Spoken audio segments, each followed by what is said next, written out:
Hi കൂട്ടുകാരെ, മിനിസ് കിച്ചണിലേക്ക് എല്ലാവർക്കും സ്വാഗതം. ഇന്നൊരു കപ്പലണ്ടി കൊണ്ടുള്ളൊരു മസാല കപ്പലണ്ടിയാണ് ഉണ്ടാക്കുന്നത്. പച്ച കപ്പലണ്ടി മേടിച്ചിട്ട് നമ്മൾ മസാലയിൽ ഇങ്ങനെ പൊഴിഞ്ഞ് നമ്മൾ ബേക്കറികളിൽ നിന്നൊക്കെ തൂക്കി മേടിക്കുകയും പാക്കറ്റിലൊക്കെ കിട്ടുന്നില്ലേ മസാല, അതുപോലത്തെ മസാല കപ്പലണ്ടിയുടെ റെസിപ്പിയാണ് കാണിക്കുന്നത്. ഞാൻ മിക്സറിന്റെ റെസിപ്പിയൊക്കെ ഇട്ടിട്ടുണ്ട്. അത് നല്ല എല്ലാവരും മിക്കവരും ഒക്കെ കണ്ട് നല്ല സപ്പോർട്ടാണ് തന്നത്. അപ്പോൾ അതുപോലെ തന്നെ ഇതൊക്കെ കണ്ട് കൂട്ടുകാർക്കൊക്കെ ഒന്ന് ഷെയർ ചെയ്ത്, അപ്പോൾ നമുക്ക് വീഡിയോയിലേക്ക് പോകുന്നതിന് മുമ്പ് വീഡിയോ കണ്ട് ഇഷ്ടപ്പെടുവാണ് ലൈക്ക് ചെയ്ത് ഷെയർ ചെയ്ത് കമന്റ് ചെയ്ത് സബ്സ്ക്രൈബ് മറക്കല്ലേ. ഉടനെ തന്നെ വീഡിയോയിലേക്ക് പോകാം. മസാല കപ്പലണ്ടി ഉണ്ടാക്കാൻ വേണ്ടി 1/2 കിലോ കപ്പലണ്ടി മേടിച്ചിട്ടുണ്ട്. പച്ച കപ്പലണ്ടിയാണിത്. പാക്കറ്റ് ഇതുപോലെ തന്നെ മേടിച്ചിട്ടുണ്ട്. 1/2 കിലോയ്ക്ക് 82 രൂപ. ഇതിപ്പം 2 കപ്പുണ്ട്. നല്ലോണം ഒരു 3-4 പ്രാവശ്യം കഴുകിയിട്ട് വെള്ളം തോർത്ത് വെക്കണം. ഇത് ഇപ്പോൾ ഒന്ന് കഴുകിയെടുക്കാമായിരുന്നു. നല്ലോണം നമുക്കിതൊന്ന് കഴുകിക്കൊണ്ട് വരാം. കഴുകി നല്ല വെള്ളമൊക്കെ തോർത്ത് ചെയ്തെടുക്കണം. ഇതുപോലെ വെള്ളം പോകാൻ വേണ്ടി ഞാൻ വെച്ചിട്ടുണ്ട്. ഞാൻ 3 പ്രാവശ്യം കഴുകി ഇതുപോലെ വെള്ളം പോകാൻ വേണ്ടി ഞാൻ മാറ്റി വെച്ചേക്കുവാണ്. നമുക്ക് ഇത് വെള്ളം തോർന്നിട്ട് നമുക്കൊന്ന് മസാലയൊക്കെ റെഡിയാക്കാം. ഈ മസാലയ്ക്ക് വേണ്ടി ആദ്യം നമ്മൾ ചെറിയൊരു കഷ്ണം ഇഞ്ചിയെ, ഒരു 2-3 വെളുത്തുള്ളി, ഈ രണ്ടും നല്ലോണം ഇച്ചിരി സ്വല്പം വെള്ളം ഒഴിച്ച് നല്ലോണം ഒന്ന് അരച്ചുകൊണ്ട് വരണം. ഒന്ന് മിക്സിയിൽ ജാറിയിട്ട് ഒന്ന് അരച്ചുകൊണ്ട് വരാം. ഒരു പാത്രം എടുത്ത് വെച്ചിട്ടുണ്ട്. നമുക്ക് ഇതിനകത്തോട്ട് പൊടി ഐറ്റങ്ങളെല്ലാം ഇടാം. 3 ടേബിൾ സ്പൂൺ, 1/2 കിലോ കപ്പലണ്ടിയുടെ അളവാണ് ഞാൻ പറയുന്നത്. 3 ടേബിൾ സ്പൂൺ കടലമാവ് ഇടാം. 3 ടേബിൾ സ്പൂണ് കടലമാവ്, ഒരു 1.5 ടേബിൾ സ്പൂണ് അരിപ്പൊടി ഇടാം. നമ്മൾ ഇടിയപ്പമൊക്കെ ഉണ്ടാക്കുന്ന അരിപ്പൊടി ഒരു 1.5 ടേബിൾ സ്പൂണ്. ഇതിലേക്ക് 1/4 ടീസ്പൂൺ മഞ്ഞൾപ്പൊടി, 1 ടേബിൾ സ്പൂണ് കാശ്മീരി മുളകും സാധാരണ മുളകും കൂടെ പൊടിച്ചതാണ്. ഞാൻ 1 ടേബിൾ സ്പൂൺ ഇടുന്നുണ്ട്. അപ്പോൾ നല്ല കളർ കിട്ടും. കാശ്മീരി മുളക് പൊടി തന്നെയാണെങ്കിൽ 1 ടേബിൾ സ്പൂൺ ഇടുക. ഇച്ചിരി 1/4 ടീസ്പൂണ് എരിവുള്ളത്. ആവശ്യത്തിന് ഉപ്പ്. ഇച്ചിരി ഉപ്പ് മുന്നിട്ട് നിൽക്കണം, എന്നാലേ നമ്മുടെ മസാലയിലൊക്കെ പിടിച്ചു വരുമ്പോഴത്തേക്ക് ഇതാകത്തുള്ളൂ. ഇനി അടുത്ത ഇടേണ്ടത് ഒരു 1/4 ടീസ്പൂണ് പെരിഞ്ജീരകം എടുത്തിട്ട് കയ്യെ ഒന്ന് ഞെരടി എടുക്കാം. ഇതുപോലെ 1/4 ടീസ്പൂൺ പെരിഞ്ജീരകം എടുത്തിട്ട് നമ്മുടെ കൈ കൊണ്ട് ഇങ്ങനെ ഞെരടി, നല്ല ടേസ്റ്റാണ് പെരിഞ്ജീരകം ഇങ്ങനെ ഇട്ട് കൈ കൊണ്ട് ഞെരടി ഇതിലേക്ക് ഇടുക. ഇനി ഒരു 1/4 ടീസ്പൂണ് കായപ്പൊടിയും കൂടി ഇടാം ഇതിനകത്തോട്ട്.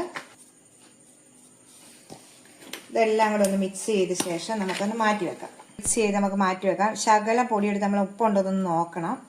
ഇച്ചിരി കുറവുണ്ട്, സ്വല്പം ഉപ്പ് പൊടിയും കൂടി. ഇതിനൊക്കെ ഉപ്പ് പൊടി മുമ്പിട്ട് നിൽക്കണം, എന്നെങ്കിൽ നമ്മൾ വറുത്ത് വരുമ്പോൾ ഇതാകത്തുള്ളൂ. ഇത് 1/2 കിലോയുടെ റെസിപ്പിയുടെ അളവാണ് ഞാൻ കാണിക്കുന്നത്. നിങ്ങൾ 1/4 കിലോ കൊണ്ട് ഉണ്ടാക്കുവാണെങ്കിൽ ഇതിൻ്റെ എല്ലാം നേർപ്പകുതി എടുത്ത് വെച്ചാൽ മതി. കപ്പലണ്ടിയുടെ വെള്ളം എല്ലാം തുറന്നിട്ടുണ്ട്. നമ്മളൊരു പാത്രത്തിലേക്ക് ഇട്ടിട്ടുണ്ട് കപ്പലണ്ടി. ഇതിന് ചെറിയൊരു വെള്ളമയം ഉണ്ട്. അപ്പോൾ നമ്മൾ വെള്ളം ഒന്നും എക്സ്ട്രാ ചേർക്കണ്ട. ഇത് നോക്കിയിട്ട് വേണമെങ്കിൽ നമുക്ക് ചേർത്താൽ മതി. ഇതിലേക്ക് നമ്മൾ അരച്ചുകൊണ്ട് വന്നത് കണ്ടോ, ഇതുപോലെ വെള്ളം നീട്ടി വേണം അരയ്ക്കാൻ. ഒത്തിരി വെള്ളം ആകല്ല. ഇതിലേക്ക് ഒഴിക്കുക. ഇഞ്ചിയും വെളുത്തുള്ളി ഇതിലേക്ക് ഒഴിക്കുക. ഈ കപ്പലണ്ടിക്ക് ഇച്ചിരി ഉപ്പൂടി ഇട്ട് നമുക്കൊന്ന് കൈകൊണ്ട് നല്ലോണം മിക്സ് ചെയ്യാം. കൈകൊണ്ട് തന്നെ മിക്സ് ചെയ്തെടുക്കണം. അപ്പോൾ ഇങ്ങനെ ചെയ്യുമ്പോൾ വെളുത്തുള്ളിയുടെ ഇഞ്ചിയുടെയും ഉപ്പുമെല്ലാം ഈ കപ്പലണ്ടിയെ നല്ലോണം പിടിച്ചു കിട്ടും. ആ വെളുത്തുള്ളി ഇഞ്ചി എല്ലാം കൂടെ നല്ലോണം ഇട്ടാക്കിയ ശേഷം നമുക്ക് ഓരോ ടേബിൾ സ്പൂണ് പൊടിയിട്ട് നമുക്കൊന്ന് കൈകൊണ്ട് മിക്സ് ചെയ്ത് ഇങ്ങനെ എടുക്കണം. പയ്യെ ഇങ്ങനെ കൈകൊണ്ട് മിക്സ് ചെയ്തെടുക്കണം. കുറേശ്ശെ എല്ലാ പൊടിയും കൂടെ ഒന്നിച്ചിടല്ലേ, കുറേശ്ശെ നമുക്കിടാം. ഒന്നേ തൊടാതെ ഇങ്ങനെ കോട്ട് ചെയ്ത് കിട്ടണം നമുക്ക്. ഇപ്പം ഞാൻ മൊത്തം പൊടി ഇതിലേക്ക് ഇട്ടു. ആവശ്യത്തിന് വെള്ളമയം ഉണ്ട്. നമ്മൾ കടല കഴുകിയാണല്ലോ എടുത്തത്. ഈ നല്ല ഇതായിട്ട് എടുത്തു. പിന്നെ ഇഞ്ചി വെളുത്തുള്ളിയുടെ ഇതുണ്ട്. ഇനി വെള്ളം പോരെങ്കിൽ ഇതുപോലെ ഓരോന്ന് കണ്ടോ, ഓരോന്നായിട്ട് കിടക്കണം. ഇങ്ങനെ കോട്ട് ചെയ്ത് ഒന്നേ തൊടാതെ കിടക്കണം. ഇത് കണ്ടോ നിങ്ങൾ ഇപ്പൊ കാണുന്ന കണ്ടോ. ഇപ്പൊ തൊലി പോയിട്ടുള്ള കടലയിലെ മസാല പിടിക്കാൻ പാടാണ്. ഇത് മസാല ഇടയ്ക്കുണ്ട്. അടിവശത്ത് മസാല ഉണ്ടെങ്കിൽ നമ്മൾ നല്ലോണം സ്പൂണും കൊണ്ട് പയ്യെ നമ്മൾക്ക് ഇങ്ങനെ എടുക്കാം, കോട്ട് ചെയ്തെടുക്കാം. വെള്ളം പോരെങ്കിൽ ഇച്ചിരി നമ്മൾ പൊടിയെടുത്ത പാത്രത്തിൽ ഇങ്ങനെ ഒന്ന് തളിച്ചെടുത്താൽ മതി. ഒത്തിരി കുത്തനെ ഒഴിക്കല്ലേ. ഞാനിപ്പോൾ ഒരു 1/2 ടീസ്പൂൺ പോലും ഇങ്ങനെ ഒഴിച്ചിട്ടില്ല. ഒഴിക്കേണ്ട ആവശ്യമില്ലായിരുന്നു. എനിക്ക് കറക്റ്റ് അളവാണ്. മസാല എല്ലാം കോട്ട് ചെയ്ത് വെച്ചിട്ടുണ്ട്. ഇത് നമുക്ക് മാറ്റി വെക്കാം. ഒരു പാൻ അടുപ്പ് വെച്ചിട്ടുണ്ട്. എണ്ണ ഒഴിക്കാം. ഞാനിപ്പോൾ വെളിച്ചെണ്ണയാണ് ഉപയോഗിക്കുന്നത്. നിങ്ങൾക്ക് ഇഷ്ടമുള്ള എണ്ണ ഒഴിക്കാം. വെളിച്ചെണ്ണ ഒഴിച്ചാൽ 2-3 ദിവസത്തിനകം തീരണം. ഇപ്പം നമ്മുടെ ഒരു ദിവസം പോലും ഇരിക്കത്തില്ല. അപ്പോൾ അതുകൊണ്ട് വെളിച്ചെണ്ണ ഒഴിക്കുന്നത്. സെയിൽ ചെയ്യേണ്ട ചിലരൊക്കെ ഇങ്ങനെ സെയിൽ ചെയ്യുന്നുണ്ട്. സെയിൽ ചെയ്യേണ്ടവർ ഓയിലിനകത്ത് ഉപയോഗിക്കുക. ഞാനിപ്പം വെളിച്ചെണ്ണ ഒഴിച്ചു, കുറച്ച് വെളിച്ചെണ്ണ ഒഴിച്ചു. ഇത് ചൂടാകുമ്പോൾ നല്ലോണം ചൂടാകട്ടെ. ഫുൾ തീയെ വെച്ച് നല്ലോണം ചൂടായ ശേഷം നല്ല ചൂട് കിടക്കുന്ന എണ്ണയിലേക്ക് വേണം കപ്പലണ്ടി ഇടാനായിട്ട്. ഇത് ചൂടാകട്ടെ എണ്ണ. ഇപ്പം ചൂടായിട്ടുണ്ട്. കുറേശ്ശെ കപ്പലണ്ടി ഇട്ട് വേണം നമ്മൾ വറക്കാൻ വേണ്ടിയത്. എല്ലാം കൂടെ ഒന്നിച്ചിടല്ലേ, കുറേശ്ശെ കുറേശ്ശെ.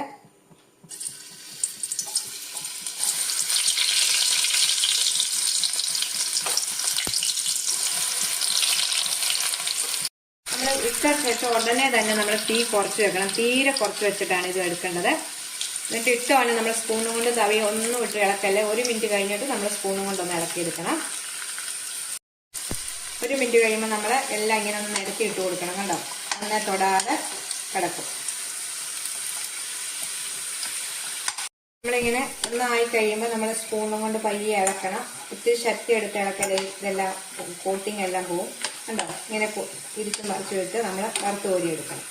തീ ഇപ്പോൾ തീരെ കുറച്ചാണ് വെച്ചേക്കുന്നത്. ഇപ്പം നമ്മൾ ഇട്ടത് ഒന്ന് സ്പൂണും കൊണ്ട് നല്ലോണം ഇളക്കിയിട്ടിട്ടുണ്ട്. 1 മിനിറ്റ് കഴിയുമ്പോൾ ഇളക്കണം. കണ്ടോ, എന്നിട്ട് നമുക്ക് നല്ലോണം തീ തീരെ കുറച്ച് വെച്ച് നല്ലോണം വറുത്ത് കോരിയെടുക്കാം. ഇത് നല്ലോണം ആയിട്ടുണ്ട് കേട്ടോ. നല്ല നിറത്തോട് നല്ല ഇതായിട്ട് കിട്ടിയിട്ടുണ്ട്. ഇതേപോലെ ഒത്തിരി കരിഞ്ഞു പോകാതെ എടുക്കണം. നമുക്ക് ഇനിയായിട്ട് വറുത്ത് കോരിയെടുക്കാം. ഒരു അരിപ്പ പാത്രത്തിലോട്ട് നമുക്ക് ഇങ്ങനെ നല്ലോണം തിരിച്ചും മറിച്ചും ഒക്കെ ഇട്ടിട്ട് വേണം നമ്മൾ പയ്യെ സ്പൂണും കൊണ്ട് ഉണ്ടോ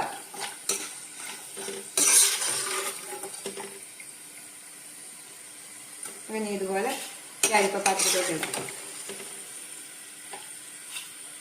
നമ്മള് ഇപ്പൊ വറുത്ത് കോരിട്ടുണ്ട്. ഇനി നമ്മൾ രണ്ടാമത്തെ ഇടുമ്പം തീ കുറച്ചല്ലേ ഇപ്പം വെച്ചേക്കുന്നത്. അപ്പം ശകലം കൂടെ തീ കൂട്ടി വെച്ച് നല്ല ചൂടായ എണ്ണയിലോട്ട് വേണം ഇടാൻ. എണ്ണയ്ക്ക് ചൂട് കുറഞ്ഞ എണ്ണയിലോട്ട് ഇടല്ലേ. നമുക്ക് അടുത്തതും ഇടാം. ഇതുപോലെ വറുത്തെല്ലാം കോരി വെച്ചിട്ടുണ്ട്. ലാസ്റ്റത്തെ ഭാഗമാണ്. ഇതും കൂടെ വറുത്ത് കഴിഞ്ഞാൽ നമ്മൾ ഇച്ചിരി വെളുത്തുള്ളിയും കരിയാപ്പിലും എല്ലാം വറുത്ത് കോരണം. നമുക്ക് ഇതെല്ലാം ഒന്ന് വറുത്ത് കോരിയിട്ട് നമുക്ക് വെളുത്തുള്ളി വറുക്കുന്ന കാണിക്കാം. ലാസ്റ്റത്തെ ഭാഗം കൂടെ എടുത്തിട്ട് നമുക്ക് വെളുത്തുള്ളി ഒന്ന് വറുത്തെടുക്കാതെ. ഞാൻ വറുത്ത് കോരി വെച്ചേക്കുന്നുണ്ട്. കണ്ടോ, നല്ല മുരിഞ്ഞ് നല്ല സൗണ്ട് കേൾക്കുന്നുണ്ട്. കണ്ടോ, എല്ലാം ഞാനിങ്ങനെ വറുത്ത് കോരി വെച്ചേക്കുവാണ്. എത്ര വെളുത്തുള്ളി ഇട്ടാലും നല്ല ടേസ്റ്റാണ്. ഞാനിപ്പോൾ ഒരു 5-6 വെളുത്തുള്ളി തൊലിയോടുകൂടി തന്നെ ചതച്ചിട്ട് ഒന്ന് വറുത്ത് എടുക്കുവാണ്. അതിൻ്റെ കൂടെ കരിയാപ്പില, കുറേയേറെ കരിയാപ്പിലയും കൂടെ ഇട്ടിട്ട് വറുത്തെടുക്കാം. പെട്ടെന്ന് തന്നെ ഇടാം. നല്ലോണം തിളച്ചെടുക്കുന്ന എണ്ണ, അതുകൊണ്ട് പെട്ടെന്ന് തന്നെ മൂത്ത് കിട്ടും. നമുക്ക് പെട്ടെന്ന് തന്നെ മൂത്ത് കിട്ടി ഇതുപോലെ വറുത്ത് മാറ്റി വെക്കാം. നമുക്ക് നല്ലോണം വറുത്ത് കോരി വെച്ചിട്ടുണ്ട്. കണ്ടോ, ഇത് കണ്ടോ, നല്ല മുരുമുരാന്നുള്ള ഈ വെളുത്തുള്ളി. ഇതിനകത്ത് പെരിഞ്ചീരകം കൂടെ ചേർക്കണം നിങ്ങൾ. അപ്പം നല്ല ടേസ്റ്റാണ്. ഒരു വറക്കുമ്പം തന്നെ ഇത് നല്ല മണം കിട്ടും. പിന്നെ കാശ്മീരി മുളക് പൊടിയാണ് കൂടുതൽ ഉപയോഗിക്കാൻ ശ്രദ്ധിക്കുക. ഞാനിപ്പോൾ 2ഉം കൂടെ പൊടിച്ചത് കൊണ്ടാണ് ഈ നിറ വ്യത്യാസം. നല്ല കാശ്മീരി നല്ല നിറമുള്ള മുളക് പൊടിയാണെങ്കിൽ നല്ല നിറം കിട്ടും. കണ്ടോ, ഞാൻ നിങ്ങളെ കടിച്ച് കേൾപ്പിക്കും.